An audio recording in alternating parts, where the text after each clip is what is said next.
नमस्कार, मी संदीप दराडे बोला पुढारीमध्ये आपलं अगदी मनपूर्वक स्वागत करतो. विधानसभेची रणधुमाळी सुरू आहे. सगळीकडे विधानसभेच्या निवडणुकीच्या बाबतीत गावागावात टपरीवर अगदी चौकाचौकात चर्चा सुरू आहे. संपूर्ण महाराष्ट्राचं वातावरण ढवळून निघालेलं आहे. अशातच अकोले तालुक्यामध्ये 9 जण विधानसभेसाठी उभे आहेत. आपण बघतोय याच्यामध्ये प्रत्येकाने स्वतःची ताकद वेगळ्या पद्धतीने लावलेली आणि त्यातच अकोले तालुक्यातली एक प्रमुख बाजारपेठ का जिचं ज्या पद्धतीचे वातावरण राहील त्या पद्धतीने संपूर्ण तालुक्यात जाते ते म्हणजे कोतुळच्या बाजारपेठेत आलो. या लोकांच्या प्रतिक्रिया जाणून घेण्यासाठी विकासाच्या बाबतीत काय भावना आहेत, कुठल्या उमेदवाराच्या बाजूने ते विचार व्यक्त करत आहेत, शेतकऱ्यांच्या काय अडचणी आहेत, व्यापाऱ्यांच्या काय अडचणी आहेत, चला तर आपण जाणून घेऊया. रामकृष्ण हरी. नमस्कार. रामकृष्ण हरी. बोला. काय नाव आपलं? सागर देशमुख. काय करता तुम्ही? इथं व्यावसायिक. व्यवसाय. कोतुळ बाजारपेठ मोठी बाजारपेठ आहे. मोठी. म्हणजे इथलं 40 डांगांनी तर जोडलेलं आहे सगळे लोक आहेत. काय व्यथा आहेत लोकांच्या, काय प्रश्न आहेत इथं तुमच्या पुढे? इथं प्रश्न जर पाहायला गेले तर एकंदरीत असं वाटतंय की लामटे साहेबांनी काही कामं नाही केलेली. एक रस्ता सोडता आणि ती नळ योजनेची पाईप सोडता काहीच कामं झालेली नाही. आणि आता तालुक्यातल्या तरुणांना सांगताय रोजगार उपलब्ध करून देऊ. एमआयडीसीचं खुळ आता डोक्यात घालून राहिले. मला सांगा, भौगोलिक अभ्यास केला की त्यांनी एमआयडीसीचा? जमीन सपाट नाही, लाईट नाही, वीज नाही, पाणी नाही. एकंदरीत तुम्हाला आता सगळं माहिती आहे. संगमनेर सिन्नर सारख्या हवेतच एमआयडीसी बंद पडण्याच्या मार्गावर. आणि तरुणांना 5 वर्षातून हा प्रश्न काढला एमआयडीसीचा आणि म्हणे नोकर लावून एमआयडीसी होईल का? तरुण म्हातारे होतील तर एमआयडीसी होणार नाही. म्हणून हे निवडणुकीपुरता मुद्दा असावा असं मला वाटतं. आणि बापाने जर बंगला बांधला असला आणि पोराने जर कलर मारला तर बापाला बाहेर काढून देत नाही पोरग. एकंदरीत हा तालुका जो आहे तो शरद पवारांचा तालुका आहे पहिल्यापासून. हा बालेकिल्ला आहे. आणि म्हणून तुम्ही थोडाफार विकास केला म्हणून लगेच पवार साहेबांना पक्ष सोडून द्यायचं. एकंदरीत पवार साहेबांना धोका द्यायचा. जनता सुद्धा तुम्हाला गोलीगत धोका देणार. येत्या निवडणुकीत तुम्हाला ते पाहायला भेटेल. तुमचं असं म्हणणं आहे की जी लिंगदेवची एमआयडीसी त्यांनी 49.5 एकरमध्ये प्रस्तावित केली, तिची जागा फिजिबल नाहीये असं तुमचं म्हणणं आहे? अहो, एमआयडीसीचं तुम्ही आता पत्रकार आहेत, तिथे एमआयडीसी होऊ शकते तुम्हाला वाटतं का? आज संगमनेर सारख्या सिन्नर सारख्या ठिकाणी जाणं, आज जागा ऊस पडलेल्या आहेत. एमआयडीसी होऊ शकत नाही. सक्सेस इथली होऊच शकत नाही. तुम्हाला आज लिहून देतो. आणि ह्या कोतुळचा जो प्रश्न आहे, आता जयंत पाटील आले होते इथे, हा कोणी इतर पक्ष बोलताय की हा ह्या पक्षाचा बालेकिल्ला आहे, त्या हे पवार साहेबांचं माहेर घरी. हा कोतुळ 40 भाग आहे ना तो गावात, कोतुळ जे आहे ना पवार साहेबांचं माहेर घरी. इथं आहे ना मताची ना डायरेक्ट ना, आपण कसं म्हणतो एखादी आपली आई बहीण माहेरी गेल्यानंतर असं ताट समोर भरून येतं, तसं इथं पवार साहेबांनी कोणताही सीट देऊ द्या, इथं मताची पेटी ना अशी भरून त्यांच्या पुढे दिली जाते. त्याच्यामुळे इथं 100% तुम्हाला सांगतो का आम्ही दादाला 80-90% मतदान ह्या भागातून पडेल. आणि शेतकऱ्यांची जमिनीची अवस्था बघा तुम्ही. आज शेतकरी वावरात जायला तयार नाही. आज सोयाबीनचे रेट काय आहेत, आज ऊसाचं काय झालेलं आहे, कारखाना बंद पडलेला आहे, जमिनी लोकांना नांगरायची सुद्धा इच्छा नाही. आत्ता अशी परिस्थिती आज कोतुळ मधली आहे.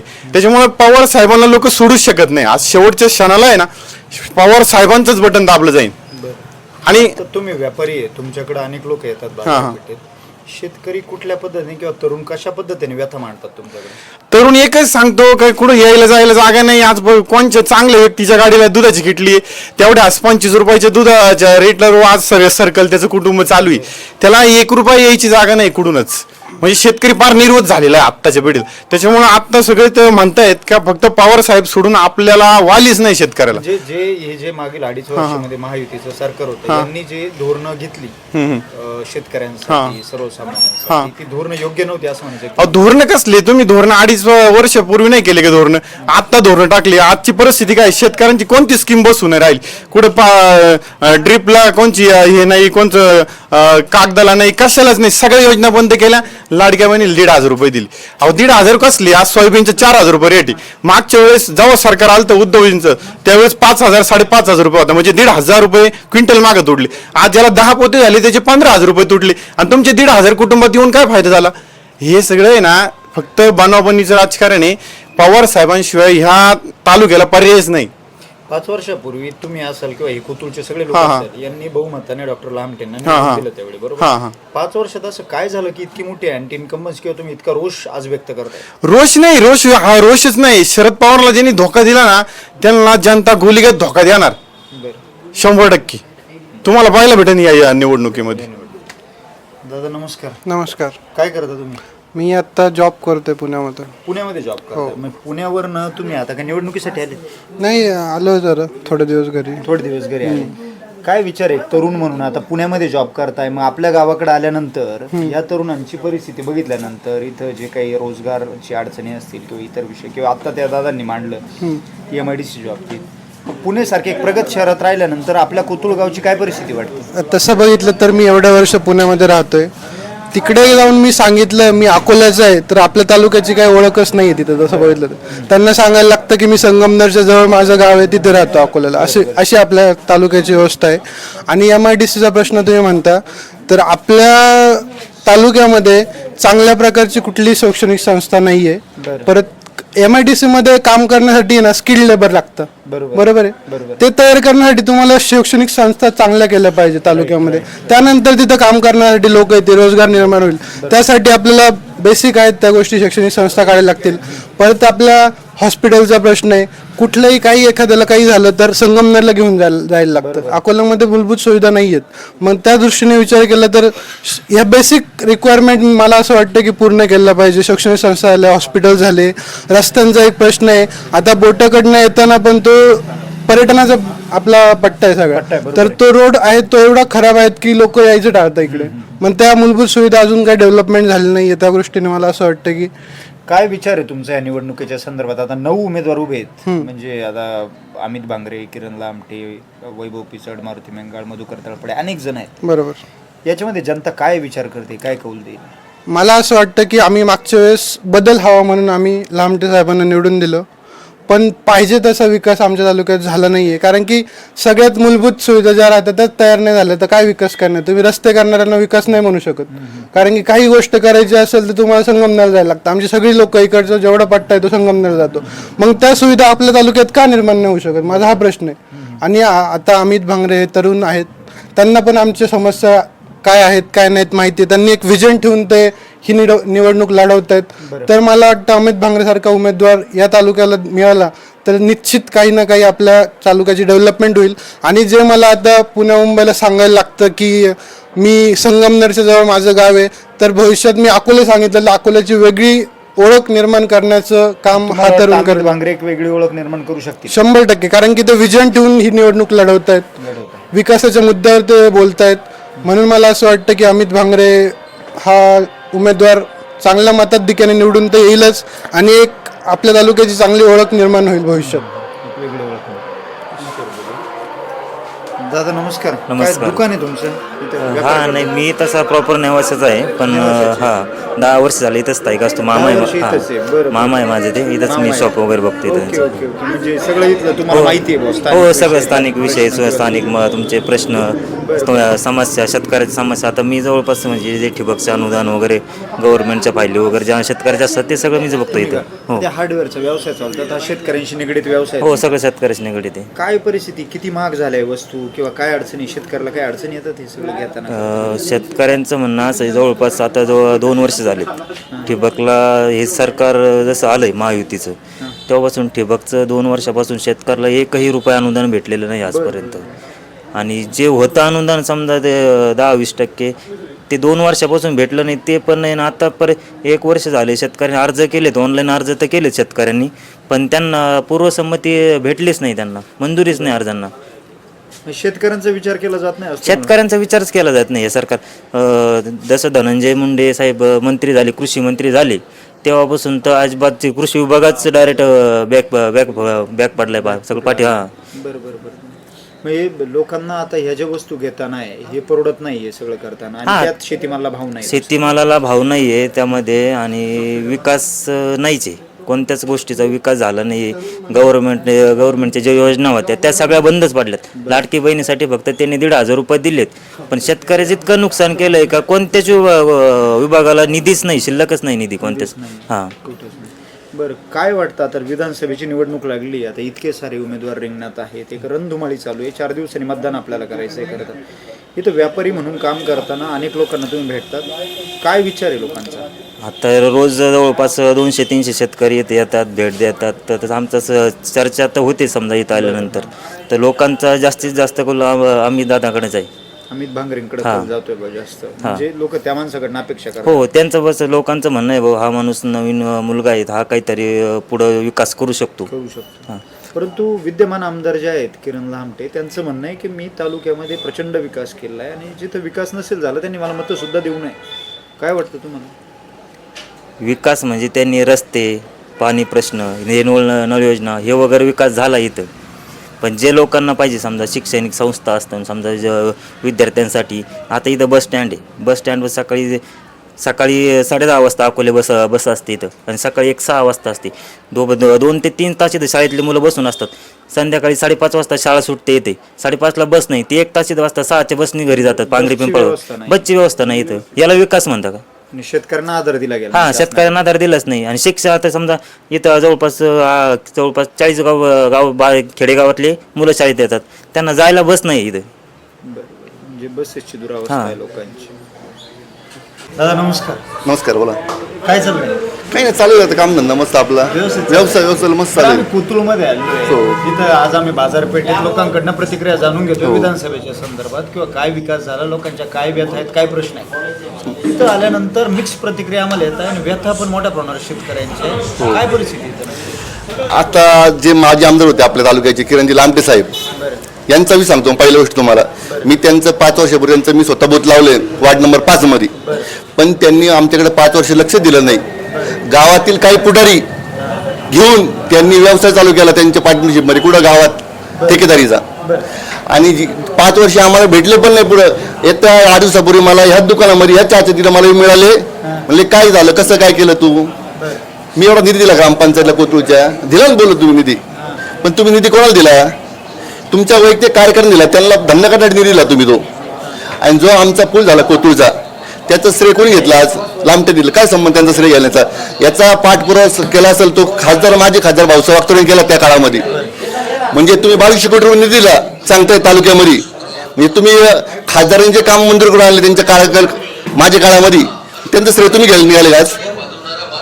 श्रेयवाद करतात. श्रेयवाद साहजिक श्रेयवाद केला, भरपूर मोठा श्रेयवाद केला त्यांनी. आता रस्ता आला एकदम निकुटदार काम, एकदम क्वालिटीचं काम आलं काय. हा, आणि पहिली गोष्ट म्हणजे काम झालं नाही. गावातील काही ठेकेदार असतील पार्टनरशिप मध्ये काम झालं डायरेक्ट. हा, फक्त काही पुढाऱ्यांनी व्यवसाय केला ठेकेदारीचा गावात, टक्केवारी, फक्त टक्केवारी, बाकी काही नाही. फक्त आपले घरं भरायचे, सर्वसामान्य जनता गेली तिकडं, फक्त आपले पोटपाणी झालं पाहिजे. म्हणजे तालुक्यात मी मोठ्या प्रमाणावर विकास केला. विकास केला कोणाचा केला? ठेकेदारांचा विकास केला तुम्ही. ज्या गावात मी काम नाही केले त्यांनी मला मतं देऊ नये असे ते बोलतात. मी काय बोलतोय, तुम्ही विकास केला, ठेकेदारांचा केला विकास. तुम्ही 30% टक्केवारी दिली कामाची. मग विकास असा असतो का? तुम्हाला विकास करायला तुम्ही 100% नाही दिला असता. तुम्ही निपक्ष काम केलं असतं. मी स्वतः त्यांना 2100 रुपये दिले निवडणुकीच्या काळामध्ये. तेव्हा वर्गण दिली मी स्वतः 2100 रुपये. आणि स्वतः मी बूथ लावले त्यांचं इथं वार्ड नंबर 5 मध्ये. आमचे बंधू शंकर गोलप, आम्ही बूथ लावले स्वतः. पण त्यांनी आम्हाला 5 वर्ष भेटले पण नाही आणि बोलले पण नाही, विचारपूस पण केली नाही आमची कुठं. नाही, इतक्या मोठ्या प्रमाणावर जी अँटी इन्कम्बन्सी तयार झाली 5 वर्षामध्ये, आज तुम्ही म्हणताय की मी असेल किंवा ही सगळीच मंडळी त्यांच्या बरोबर होती. काय असं झालंय? तेव्हा वातावरण वेगळं होतं, दुरेगी लढत होती. फक्त पिचर साहेबांचा पराभव करायचा होता म्हणून त्यांनी लोकांना तिरंगी लढत झाली, लांबकडे निवडूनच आले. फक्त जनतेचा कौल होता आमदार बदलायचा आहे म्हणून ते निवडून आले, आणि ते पण एकाच झाले म्हणून निवडून आले. आता 9 उमेदवार होते. हो, बरोबर आहे. याच्यामध्ये कोथरूड गावामध्ये काय परिस्थिती राहील? कोथरूड मध्ये कमलेश महाविकास आघाडी 1 नंबर राहील कोथरूडमध्ये, हे सांगतो तुम्हाला 100%. शिक्षणाचे, रोजगाराचे काय प्रश्न आहे? आता तुम्ही आज गेले सरकारला कोथरूडच्या, कोणतीच लस नाही आपल्या इथं. घ्या कोणाला साप चावला ना, जा अकोल्यात, तापाला जर अकोल्यात पाठवतात. इतकी बेकार अवस्था आहे सरकार दवाखान्याची आमच्या. तिथं मेन डॉक्टर नसतो, नाईटला ड्युटीला कोण नसतो, फक्त रजिस्टर इंटर चालू यांच्या चालू खेळ त्यांचा बंगला कारभार झाला. तालुक्याचे आमदार डॉक्टर असताना अशी परिस्थिती आहे. 100% त्यांनी लक्ष घालायला पाहिलं होतं एवढ्या दिवसात चांगल्या पद्धतीने. त्यांच्या कार्यावर तुम्ही नाराज आहे. काय झालं 5 वर्ष आम्हाला भेटलेच नाही तर काय होणार बा? आम्ही त्यांना एवढं मोठे मतदान दिलं आमच्या वार्डातून. 1100 मतदानपैकी 700 मतदान त्यांना पडलं आमच्या वार्डातून, तरी त्यांनी लक्ष दिलं ना आमच्याकडं. अहो साहजिक त्यांचं बूथ लावत नव्हतं कोणी, आम्ही बूथ लावलं. नक्कीच. म्हणजे तुम्हाला काय वाटतं का बाबा इथे लोक महाविकास? हो. नमस्कार, रामकृष्ण हरी. नमस्कार. काय नाव आपलं? मी गणेश खरात. काय करतात आपण? मी असेच पेंटिंग काम वगैरे जे भेटल ते. जे तुम्ही एक सुशिक्षित तरुण आहात हा. आणि तुम्ही पेंटिंग वगैरे इतर सगळे जे कामं आहे का कष्टाने आपलं काम करतात. बाकी आता विधानसभेची निवडणूक लागलेली आहे. कोतुळगाव आणि परिसर जो आहे या परिसरामध्ये लोकांना ह्या शासनाकडनं मागील 2.5 वर्षात कशा पद्धतीने आधार दिला गेला, कशा पद्धतीची कामं झाली, लोक समाधानी आहेत का? विषय असा आहे साहेब का गेले 2.5 वर्ष झाले 5 वर्ष झाले या सर्वसामान्यांना इतका दिलासा भेटलाय बरं. की बांधकाम गार योजना असू द्या, तुमची लाडकी बहीण योजना असू द्या, वयोवृद्ध योजना असू द्या, या ज्या भाजप महायुतीचं सरकार आहे यांनी अशा अनेक योजना राबवलेल्या का ज्यांनी गोरगरीब जनतेचं एक चांगलं कल्याण असं आपण मानता येईल. बरं. आणि तुम्ही जो आता हा रोड बघता का, ह्या रोडची जर परिस्थिती बघितली, काही वर्षापूर्वीची परिस्थिती बघितली असती तर एखादी भाताची जर आवणी केली असती तर एखाद्या भाताचं पीक या रोडनी काढता आलं असतं. अगदी अशी परिस्थिती या रोडची होती. पण आमदार साहेबांच्या माध्यमातून या कोतुळचा अगदी काळा पालट होऊन गेलेला आहे. त्याच्यामुळं कोतुळची जनता अतिशय साहेबांना खुश आहे. साहेब 1001% आमदार होणार आहे, तर ते आमदार होणार नसून ते आमदारापर्यंत राहणार नसून ते नामदार पण होणार, मंत्री होणार आहेत. मंत्री होणार. विश्वास आहे तो. आमचा विश्वास आहे कोतुळकरांचा. तर आता इथे कोतुळ गावामध्ये रस्त्याचं काम झालेलं आहे, स्वाभाविक ते दिसत आहे. इथे लोकांचा आरोप असा आहे की जे काम झालेलं आहे, आम्ही ज्या लोकांना विचारलं ते निकृष्ट दर्जाचं झालेलं आहे. 4 महिन्यात त्याला खड्डे पडले. मी काय म्हटलो साहेब का जे आरोप करणारे हां, तुम्ही सर्वसामान्य, मी तुम्हाला आत्ताच काय म्हटलो का तुम्ही प्रतिक्रिया घेताना सर्वसामान्य सर्वसामान्यांच्याच घ्या. सर्वसामान्यांच्या घ्या. जर तुम्ही पक्षवाईज जर हे केलं तर लोक त्या पद्धत, आता मी पक्षाचं आहे, मी मग पक्षाचीच बाजू मांडणार आहे. तुम्ही जर सर्वसामान्याच्या प्रतिक्रिया घेतल्या आणि आरोप करणारे कोण की फक्त पुढारी जर सोडले तर आरोप कोणीही करणार नाही. सर्वसामान्य जनता ही लामटे साहेबांच्या मागे आहे. तुम्हाला कोतुळचा इतिहास सांगतो. आमचं कोतुळ असं आहे का गेले 40 वर्ष माझे आमदार पिचड साहेब निवडून यायचे. आमच्या गावात दोन्ही गट पिचड साहेबांचे राहायचे. पण कोतुळकरांचा इतिहास असा आहे का कोतुळमधून पिचडांना कधीच लीड भेटलं नाही. कारण ही सर्वसामान्य जनता, ही सर्वसामान्य जनतेला माहिती आहे, ज्याला मतदान करणार ती विकासाच्या माणसाला मतदान करणार आहे. एक परिस्थिती अशी आहे का तुमच्यासोबतच जे कार्यकर्ते 2019ला होते, म्हणजे तुमच्या गावातलंच बोलतोय मी, तालुक्यातला विषय नाही, परंतु तुमच्यासोबत जे खांद्याला खांदा लावून ताकदीने डॉक्टरांसोबत काम करत होते, आज ते मोठ्या प्रमाणावर नाराज किंवा विरोधात गेलेले आहेत. आणि त्यांचं म्हणणं एकच आहे का लामटे डॉक्टरांनी शरद पवारांना सोडलं, हीच आमची खरी नाराजगी. विषय असा आहे साहेब का लामटे साहेबांनी शरद पवारांना सोडलं, पण लामटे साहेबांनी जर शरद पवारांना सोडलं नसतं तर आता हा जो विकास दिसतोय ना हा पण दिसला नसता. कारण जे सत्य दे त्यांच्याकडून विकासाची अपेक्षा निधी मिळतो म्हणून साहेबांनी शरद पवार साहेबांना सोडलं. पण उद्या ते एकत्र पण होऊ शकता. इलेक्शन जर झालं त्यांच्या मनात राजकीय भूकंप काही पण होऊ शकता. म्हणून लोकांना पक्ष काय माहीत नाही. लोकांना विकास पाहिजे, लोकांना रोजगार पाहिजे, लोकांना कॉलेज पाहिजे, लोकांना आरोग्याचे प्रश्न पाहिजे. हे लोकांसाठी महत्त्वाचे. तुम्ही कोणत्या पक्षाचे, तुम्ही काम कसं करता हे म्हणणं आहे. नमस्कार. नमस्ते. काय नाव आपलं? वजीर शेख. काय कुटुंब काय करता तुम्ही? माझा व्यवसाय आहे ना, कशाचा व्यवसाय करता? पानटपरीचा व्यवसाय. पानटपरीच व्यवसाय. तुम्हाला आता पानटपरीवर वेगवेगळ्या पद्धतीचे लोक भेटले येतात. तरुण येतात, ज्येष्ठ येतात, शेतकरी येतात, मजूर येतात, सगळे येतात. येतात. काय ही विधानसभेची निवडणूक चालू आहे, लोकांचे काय प्रश्न आहे, काय व्यथा आहे? काय आता सगळं आता ते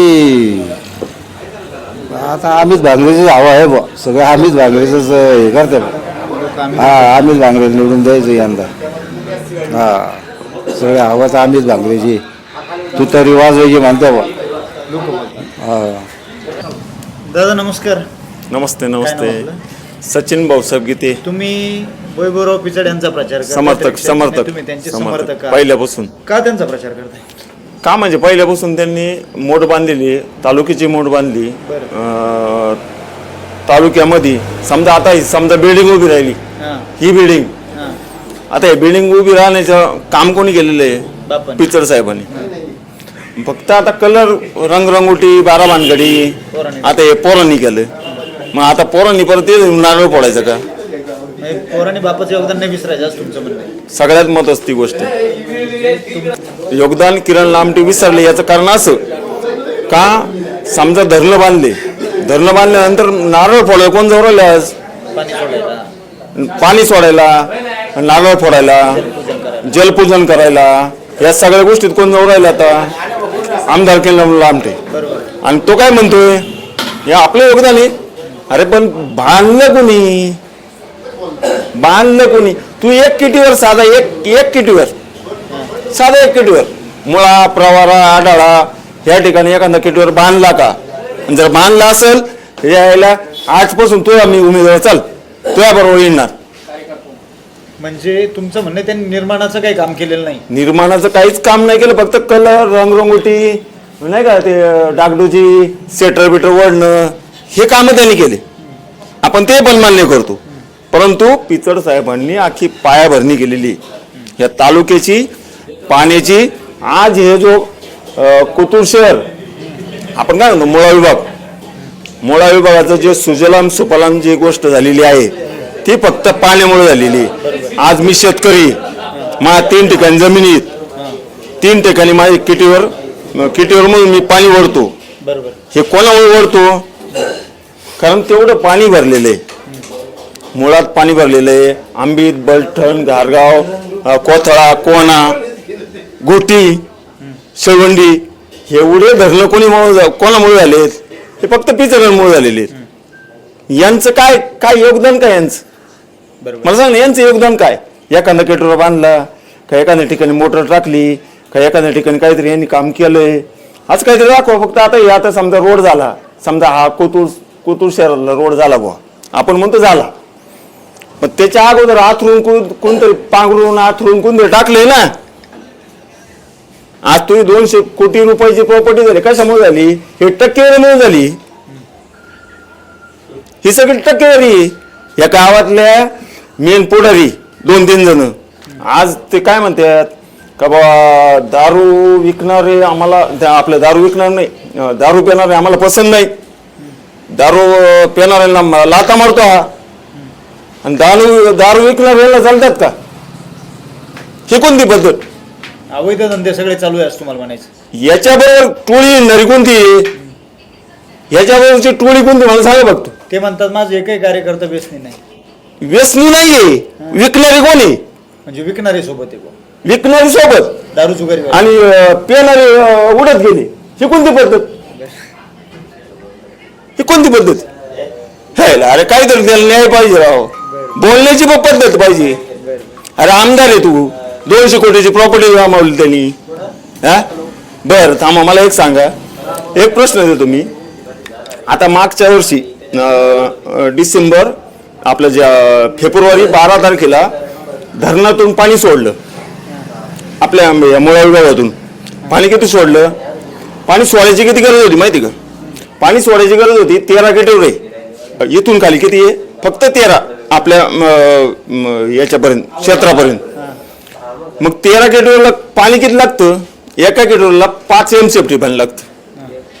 मग 13×5 65 MCFT. तेवढंच सोडायची गरज होती. बरं मी म्हणतो 65 बाष्पीभवनात, मी म्हणतो 10-20 अजून 10-20 150 MCFT. यांनी 365 MCFT पाणी सोडलं आणि अख्खं वाटोळ करून टाकलं. पार त्या धामणगावपासून तर खाली घारगावपर्यंत, आंबे खालसाच्या माऊलीपर्यंत यांनी अख्खं वाटोळ करून टाकलं पाण्याचं नियोजन झालं. आणि यांनी कुठं पाणी दिलं? त्या लंकेला विकलं पाणी. 365 MCFT सोडायचं कारण काय मला सांग ना. एखाद्याने उत्तर द्यावं, चला ह्या त्याचे काम राहील मी. पाण्याचं नियोजन बिघडलं तुमचं म्हणणं आहे? यांनी आता एवढं नियोजन केलं, कोथरूडमध्ये यायचं, कोथरूडमध्ये लगेच पाण्याचं नियोजन करायचं, या प्रांताला बोलायचं, अमक्याला बोलायचं. पाण्याचं नियोजन का बरं बिघडलं? त्यावेळेस आम्ही पेपरला बातम्या दिले, पेपरला बातम्या देऊन आम्ही लोकांच्या तोंडावर गेलो. लोक म्हणत तुम्ही बरोबर आहे. लोकांना कळलं, लोकांचं जळून गेलं. लोकांचे काही फुलं जळाले, कोणचं झेंडू जळाला, कोणचं तांबाटे जळाले. रामकृष्ण हरी. काय नाव आपलं? तुकाराम बाजीराव गोडसे. गोडसे बाबा, हा माझा प्रश्न तुम्हाला असा आहे, बर, आता तुमचं वय किती आहे? माझं वय 80. 80. हो. मोठा काळ बघितलाय तुम्ही. हा 80 वय म्हणजे लय मोठा काळ. हा. मग तुम्ही आता जवळपास BK देशमुख आमदार असतील किंवा नारायण नवाळी, हा तेव्हापासून तेव्हापासून तुम्हाला आठवतंय? बरोबर आहे ना? पहिले आमदार नसतील आठवीत तेवढे, पण तुम्ही नारायण नवाळी. मग आता ही इतकी वर्ष झाली अकोले तालुक्यात, आज 2024 आहे, तर याच्यामध्ये काय परिस्थिती बदलली किंवा पूर्वीचं राजकारण चांगलं होतं का आजचं राजकारण चांगलं आहे? पूर्वीचे असं समजा, आता असं काय बदल काहीच नाही झाला, बरं, काहीच नाही झाला. आहे तेच चाललंय. आहे तेच चाललंय. शेतकऱ्यांची काय परिस्थिती? शेतकऱ्यांची अवघड परिस्थिती. अवघड. हो. काय आहे शेतात आता तुमची काय परिस्थिती? आमच्या शेतात आता सोयाबीन होतं, सोयाबीन काढले. काय आहे सोयाबीनची परिस्थिती? सोयाबीनला बाजारच नाही. बाजारच नाही. बरं. शेतकरी अडचणीत आहे का? मग शेतकरी अडचणीत आहे तर कसं काय म्हणायचं? मग सांगा, अडचणीतच आहे. बरं. काय लाडकी बहीण योजना दिली ना तुम्हाला? लाडकी बहीण दिली तरी ती किती पुरणार आहे? माझ्या लाडकी बहीण आणि ती काय उपयोगाची? आज दादा नमस्कार. नमस्कार. काय नाव आपलं? आपलं स्वागत आहे कोथरूड नगरीमध्ये. धन्यवाद धन्यवाद धन्यवाद. आपण काय विचारण्यासाठी आलात भाऊ? मला शंका पडली. आम्ही आता विधानसभेची निवडणूक सुरू आहे. हो, हो, बरोबर, 4-5 बरोबर. दिवसांनी आपल्याला आपला जो प्रमुख अधिकारी मतदानाचा बरोबर आहे. तो करायचा आहे आणि त्याच्यानंतर ही एक वेगळ्या पद्धतीची निवडणूक आहे. 9 उमेदवार आहेत.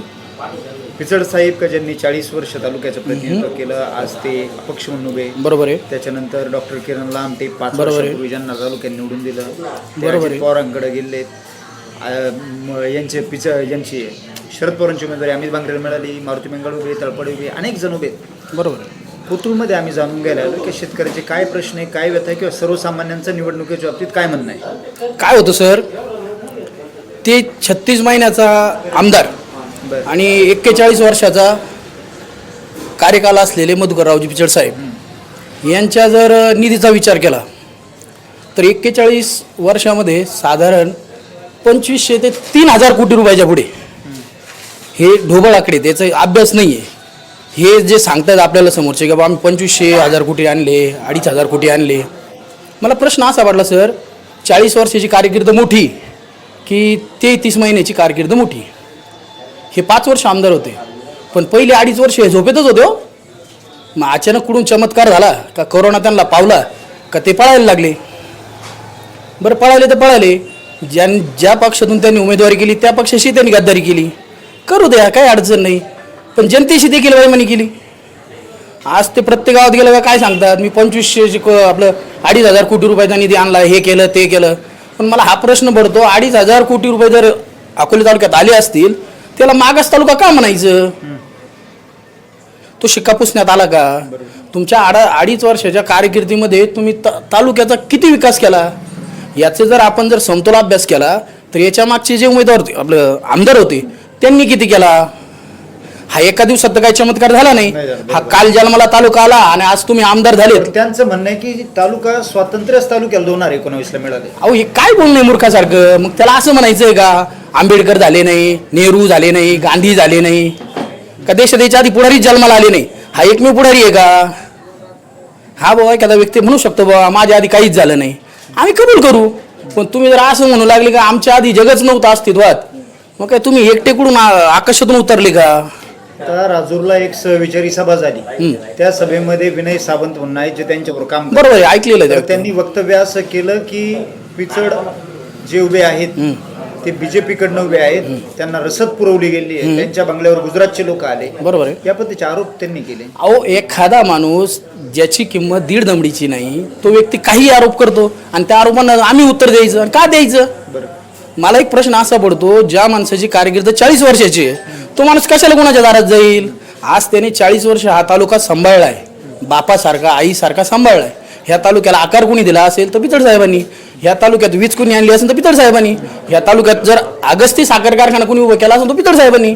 दुर्दैव म्हणायचं का काही 4-2 भामट्यांमुळं आज कारखाना साहेबाच्या हातात नाही. म्हणजे प्रत्येक ठिकाणी कमिशन, प्रत्येक ठिकाणी. अहो, सर्वसामान्य शेतकरी जगावला पाहिजे म्हणायचं एका बाजूला आणि दुसऱ्या बाजूनी त्याची चटी काढून घ्यायची.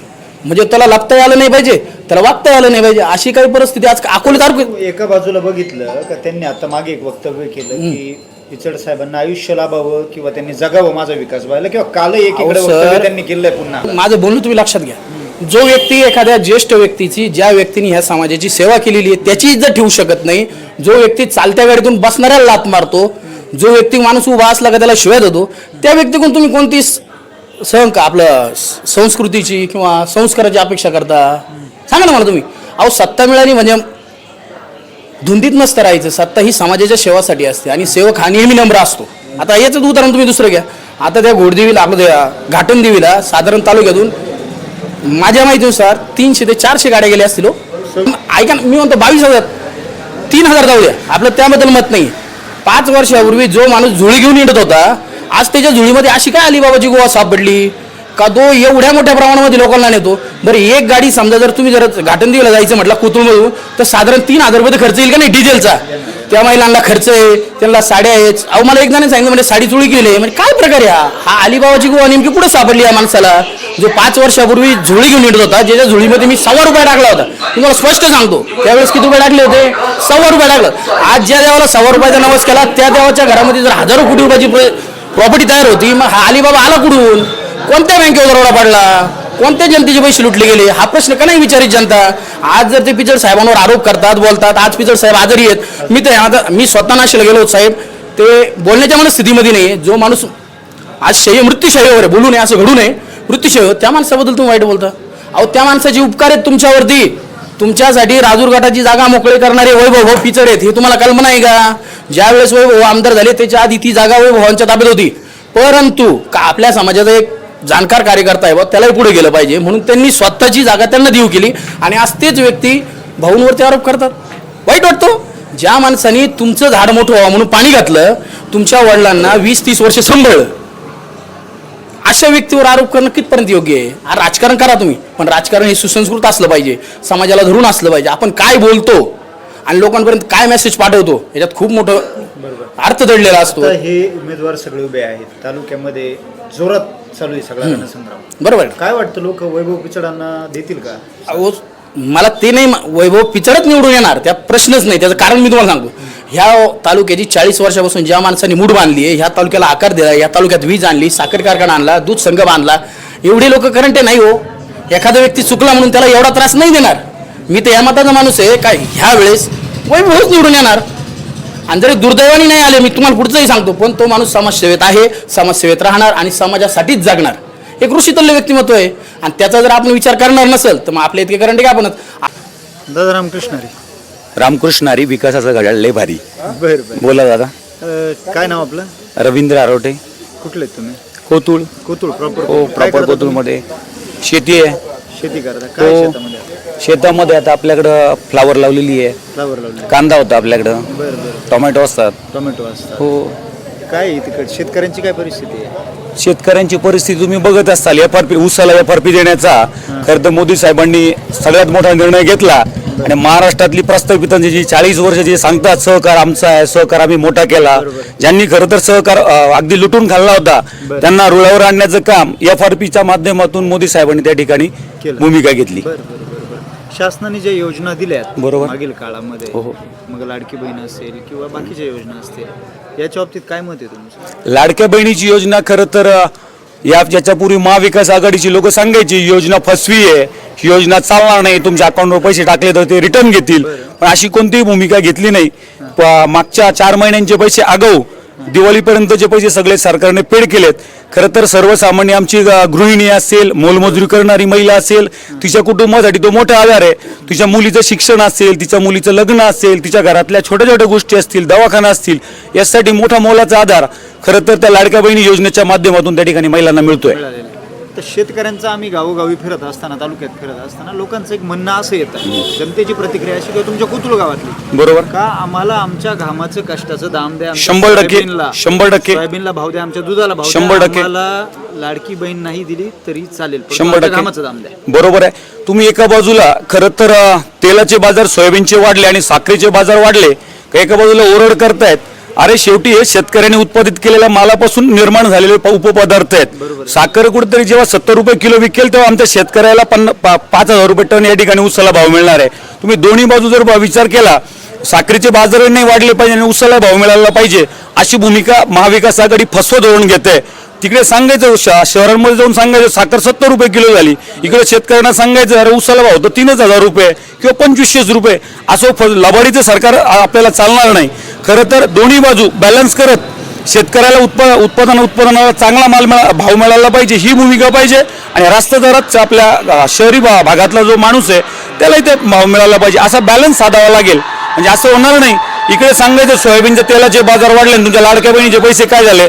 अरे सोयाबीनच्या तेलाचे बाजार वाढले तर सोयाबीनचे बाजार वाढतील ना, ही भूमिका आहे.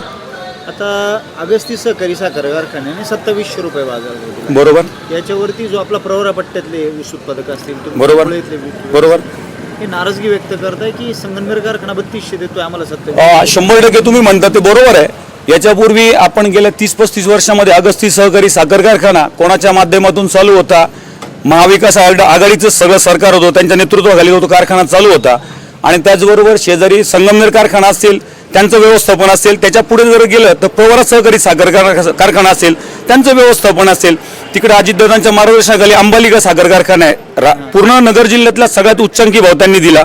त्यानंतर प्रवरा कारखान्याने 3200 रुपये भाव देण्याचं जाहीर केलं.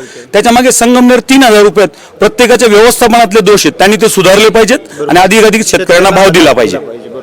आता तुम्ही प्रचार यंत्रणेत सध्या बिझी आहे, तुम्ही फिरतायत लोकांना, कसा आहे प्रतिसाद तुम्हाला? खरं तर 2019ला तालुक्यामध्ये तुम्ही सगळ्या परिवर्तनाच्या लढाईमधले शिलेदार आहात.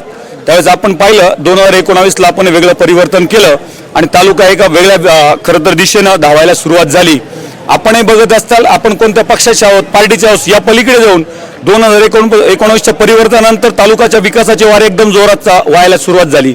खरं तर आपण पिंपरकण्याचा जो उड्डाण पूल होता गेल्या 25-30 वर्षापासून रखडलेलं काम होतं तेही वेगाने मार्गी लागतं आणि पूर्ण झालं. मुळा नदीवरचा पिंपळगाव नदीवर धरणा याचा मुळा नदीवरचा जो पूल होता तो अतिशय वेगाने महाविकास आघाडीचं सरकार नव्हतं तर महायुतीचं देवेंद्रजी फडणवीस त्यावेळेस मुख्यमंत्री होते, त्याच्यामध्ये प्रशासकीय मंजुरी मिळाली आणि गेल्या 3-4 वर्षामध्ये आपण तो पूर्णत्वास नेला. तुम्ही कुठल्या नेतृत्वाला मान्य करतात हे सगळं काम करत असताना? राज्य तालुक्याचं निश्चितपणानं तालुक्यामध्ये इथं आपण जर बघितलं आमदार साहेबांच्या नेतृत्वाखाली विकासाचे वारे एकदम जोरात चालले. आम्ही महायुतीच्या नेतृत्वाखाली तालुक्यामध्ये घड्याळाच्या चिन्हावर आमदार किरणजी लामटे साहेबांना या ठिकाणी विजयी करणार आहोत. 100%